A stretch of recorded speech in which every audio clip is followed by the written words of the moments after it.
ఓమే juice తీసుకోరా.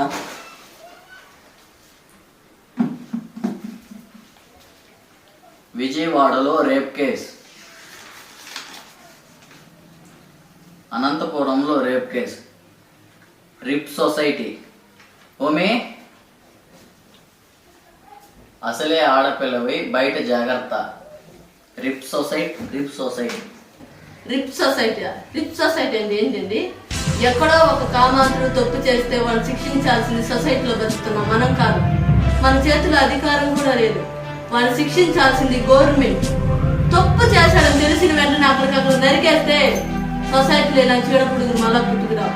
థియేటర్లో smoke చేస్తే కొందరు డ్రింక్ చేస్తారు పుట్టుతారని యాక్షన్ పక్కన పెట్టి ఆడదాన్ని తాకితే ఉరేస్తారు, ఉచ్చ పోయిస్తారని విషయాన్ని వైరల్ చేయాలి. ఏం చెప్పారు? ఆడపిల్లవి అసలే జాగ్రత్త. ఒక ఆడపిల్ల అర్ధరాత్రి 1 గంటకి ఇంటికి సేఫ్ గా రీచ్ అయితే ఆ బుద్ధే మన దేశానికి నిజమైన స్వాతంత్రం వచ్చినట్టని గాంధీ గారు చెప్పారు. అవసరం లేదండి. మధ్యాహ్నం ప్రతి ఆడపిల్ల ఇంటికి సేఫ్ గా రీచ్ అయినా మన దేశానికి నిజమైన స్వాతంత్రం వచ్చినట్టే. నాకు తెలిసినంత వరకు ఈ స్వాతంత్రం అనేది మీ మగవాళ్ళకే వచ్చింది, మాకు కాదు.